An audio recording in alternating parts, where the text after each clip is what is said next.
Oke, kita lanjut perakitan di bagian bak kopling. Kita masukkan untuk rotarinya itu harus sejajar garisnya dengan lubang oli. Ada 2 buah lubang oli itu harus sejajar dengan garis. Kemudian kita pasangkan kampas ganda dan untuk ceknya sudah terpasang.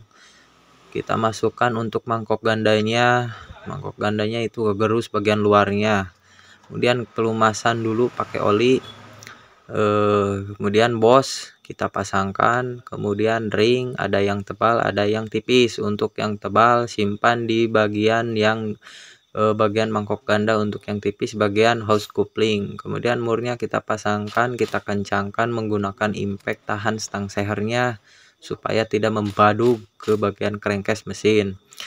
Nah, kita kencangkan secukupnya. Kemudian di bagian hose coupling ada bos tebal, kemudian bos hose coupling kita pasangkan. Kemudian di sini rumah couplingnya kita ganti menggunakan yang baru. Usahakan merek original, jangan pakai yang lokal. Gak apa-apa sih kalau pakai yang lokal, asalkan yang berkualitas dikit. Kemudian ada ring. Kemudian kita masukkan untuk rumah couplingnya. Kemudian ada ring pengunci kita pasangkan. Mur yang hitam kita pasangkan, itu yang hitam bagian belakang dan yang putih bagian depan. Dan kita kencangkan menggunakan impact. Kemudian kunci murnya supaya tidak meceleng. Nah, di sini untuk rumah coupling dan plat geseknya ada yang menggunakan per untuk plat geseknya, ada juga yang tidak. Itu tidak jadi masalah. Nah, di sini kita pasangkan untuk plat geseknya dan juga pernya ada 3 buah per kita pasangkan, kita simpan di bagian yang pertama untuk plat geseknya. Dan di sini untuk plat geseknya ada yang tumpul ada yang tajam. Mau yang tumpul, mau yang tajam, itu bebas tergantung selera, asal jangan dibolak-balik. Maksudnya jangan dibolak-balik, jangan pemasangannya jangan yang tajam kemudian yang tumpul, kemudian yang tajam kemudian yang tumpul, jangan. Itu harus semuanya menghadap keluar untuk bagian yang tajam, itu sesuai pabrikannya. Dan kita pasangkan, plat geseknya masih bagus, masih normal. Untuk couplingnya ataupun paver couplingnya kita lumasi dulu oli. Mau dilumasi mau direndam juga nggak apa-apa, boleh-boleh saja, yang penting ada pelumasan. Nah, kita pasangkan untuk rumah fiber coupling yang terakhir. Ada 4 fiber coupling. Nah, di sini untuk rumah couplingnya, kaki rumah couplingnya itu ada topnya, ada titik top. Kalau misalkan di bagian kaki rumah couplingnya ada titik, itu harus disamakan dengan rumah coupling, pasti ada titiknya. Kalau tidak ada, cari aja yang plug yang PNP yang masuknya enak. Di sini kita kencangkan menggunakan 8T, masukkan baut-bautnya dan juga pernya kita masukkan dan kencangkan secara menyilang dan secara merata, secukupnya saja. Nah, kita kencangkan satu persatu, harus menyilang.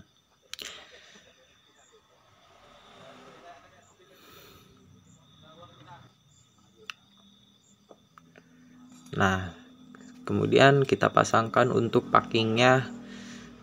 Jangan lupa untuk 2 buah bos spindle atas bawah ataupun bos center block itu harus terpasang, jangan tidak terpasang, karena di sini tidak ada satu, kita pasang satu lagi gitu, kita beli ganti. Nah, atas bawah itu harus ada bos spindle, jangan lupa tidak terpasang karena banyak yang nyepelein itu di bagian bos spindle-nya.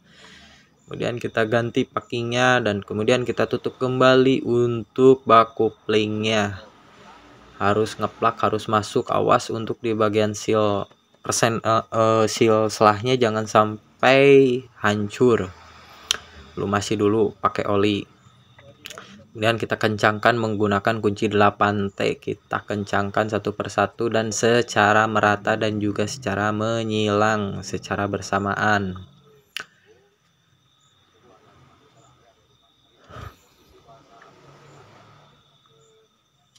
Nah, kita kencangkan, harus mantap ya, jangan terlalu kencang, nantinya bisa selek ataupun dol karena rawan dol di bagian crankcase.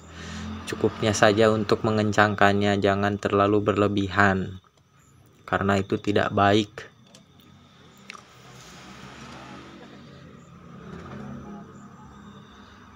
Dan setelah ini kita rakit di bagian area bak magnet ya.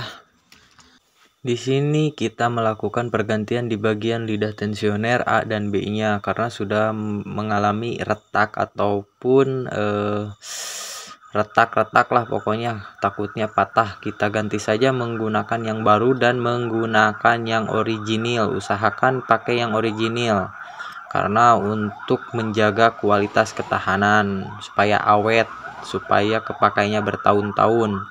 Kemudian gotri kita pasangkan, kemudian tutup gotrinya kita pasangkan. Itu cowakannya harus masuk ke dalam as ataupun pen. Di sini hati-hati, ada per, pasangkan, kemudian ada ring, kita pasangkan, jangan lupa. Nah, kemudian untuk itunya harus menghadap keluar yang ada lubangnya ya. Itu fungsinya untuk masuk ke bagian as ataupun pen yang berada di bak magnet. Kemudian kita pasangkan untuk rantai keteng yang barunya ini kita pasangkan. Nah, sudah terpasang. Kemudian ada ring lebar kita pasangkan, kemudian gigi starter kita pasangkan, kemudian sepi magnet kita pasangkan, kita masukkan untuk sepi magnetnya, dan kemudian kita pasangkan untuk magnetnya. Kita pas-paskan sama cowakan magnet, harus terpasang, harus masuk ya, harus plug. Kemudian ring, kalau yang tebal itu buat magnet, kalau yang agak tipis di bagian gotri. Kita kencangkan menggunakan impact sambil ditahan stang pistonnya supaya tidak membadu ke bagian crankcase. Kemudian gigi starternya yang kecil itu pasangkan, ada pen. Kita lumasi dulu untuk di bagian lubangnya. Kita masukkan pennya, itu harus masuk plug ya. Kemudian kita pasangkan untuk packing yang baru. Kita pasangkan, jangan lupa ada 2 buah bospin bawol atas bawah kita pasangkan, jangan sampai lupa tidak terpasang karena sama saja seperti modal tidak omeh kalau tidak terpasang. Nah, kita pasangkan baut-bautnya, kemudian kita kencangkan secara merata dan secara menyilang. Kemudian di sini kita pasang ataupun rakit di bagian piston. Dan sini saya menggunakan OS 100, dan untuk cirinya cara pemasangan di bagian piston itu yang ada garis segitiga ataupun titik ataupun panah itu harus menghadap ke bawah, jangan ke atas, karena yang pertama itu terbalik cara pemasangan pistonnya. Kemudian ring gerigi kita pasangkan, kemudian ring tipis, ring oli kita pasangkan. Untuk cara pasangnya itu harus menyilang ya, huruf X itu bebas, yang terpenting celah tidak ketemu celah lagi, harus berjauhan, itu bebas cara pasangnya. Kalau saya di sini menurut sesuai pabrikan saja, menyilang. Kemudian pasangkan huruf X, menyilang huruf X ya. Pasangkan untuk ring olinya, ada ring oli tipis dan satunya lagi sama. Kemudian ring gerigi disimpan di bagian tengah untuk ring oli atas bawah yang tipisnya gitu. Dan di sini kemudian kita pasangkan untuk ring kompresi 1 dan kompresi 2. Nah, untuk ring kompresi 2 itu yang warnanya hitam full. Pasangkan yang ada tulisannya itu menghadap keluar ya, menghadap ke atas, jangan menghadap ke bawah ataupun ke belakang. Nah, kita cari supaya tidak sejajar dengan celah yang pertama. Nah, di sini kita pasangkan itu ring kompresi 2 dan ini ring kompresi 1. Itu sama, yang ada tulisannya itu menghadap ke luar ataupun ke atas. Nah, kita pasangkan, jangan sampai terbalik. Ingat cara pemasangannya, karena pemasangan ini bakal awet ya ke pistonnya bakal awet. Nah, harus silang pokoknya, bebas, yang penting tidak saling ketemu untuk celahnya, harus berjauhan. Kemudian kita pasangkan di bagian packing BB, ini disebutnya, kalau di saya namanya packing BB yang kertas. Itu bebas mau pakai yang original ataupun poburu ataupun TGP, itu sudah terjamin kualitasnya. Kemudian boss pindowalnya kita pasangkan yang baru, karena di sini untuk boss pindowalnya pada hilang, pada tidak terpasang. Pasangkan atas bawah untuk boss pindowalnya. Nah, sudah terpasang. Kemudian kita pasangkan di bagian piston. Itu bebas cara pasangnya, mau di bawah di liner boring langsung ataupun di atas boleh. Untuk stang pistonnya kita lumasi dulu oli supaya tidak kaget ataupun tidak cepat baret. Nah, kita pasangkan. Sudah terpasang ya. Kemudian kasih lap ataupun safety lah, supaya kancingan sepinya tidak masuk ke dalam. Kalau masuk ke dalam ribet, nantinya bisa bongkar mesin ataupun belah mesin. Kita pasangkan, sediain saja obeng min, kita cungkil sedikit. Nah, sudah terpasang, sudah mantap kalau sudah terpasang mah.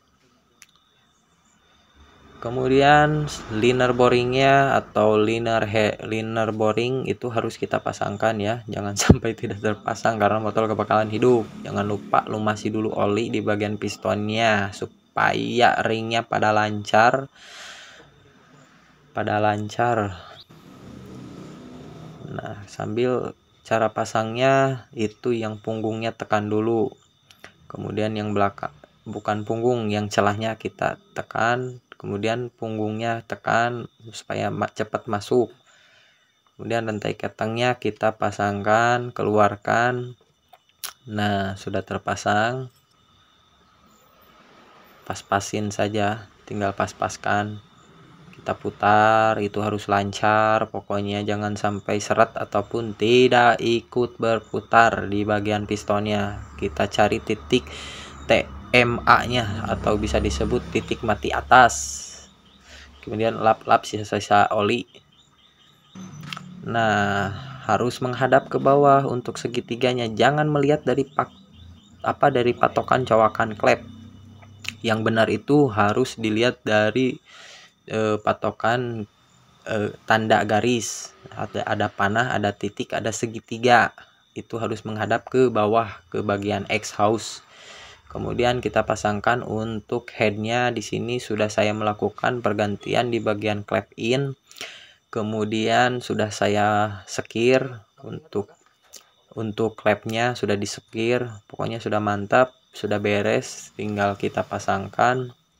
Jangan lupa ring tembaga ataupun ring olinya pasangkan, baut kiri yang 8 itu pasangkan, jangan lupa tidak terpasang.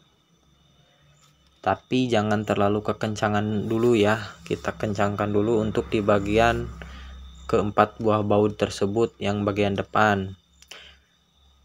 Secukupnya saja mengencangkannya, jangan sampai terlalu kencang.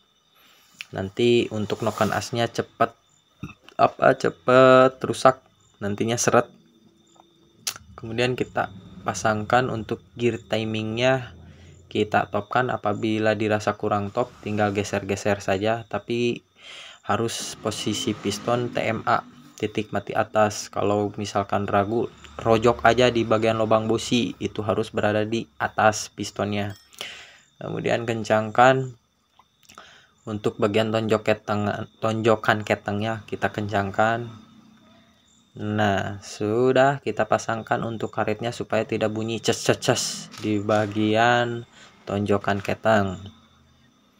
Nah, sudah terpasang, kencangkan menggunakan kunci shock 17. Kemudian kita bakal melakukan style clap. Di sini saya menggunakan 0,5 dan juga 0,10 untuk di bagian clap in 0,5 dan di bagian clap X menggunakan 0,10. mau 0,10 mau 0,12 itu boleh, cuman saya di sini menggunakan 0,10 di bagian X dan innya menggunakan 0,5. Mau menggunakan piling juga bisa, lebih baik lebih mantap menggunakan puller gigs. Kita putar 2 kali putaran, itu harus aman, sambil kita cek lagi di bagian klepnya, takutnya berubah. Kemudian karbu kita pasangkan, kencangkan. Di sini langsung kita naikkan ke rangka, tinggal kucurkan saja untuk olinya, bebas olinya mau pakai oli mana aja. Nah, motor sudah hidup. Di sini mesin pun adem ayem, tidak ada bunyi kletek lagi di bagian mesin. Semuanya sudah aman, oli pun sudah naik. Pokoknya sudah mantap, ini motor sudah halus kembali dan tenaganya pun sudah oke, sudah mantap. Mungkin segitu saja untuk videonya, sampai jumpa di video selanjutnya. Semoga video ini menjadi wawasan bagi kita semua. Jangan lupa like, komen, dan subscribe, dan bagikan ke teman-teman kalian semua. Sampai jumpa di video selanjutnya. Assalamualaikum warahmatullahi wabarakatuh. Mantap.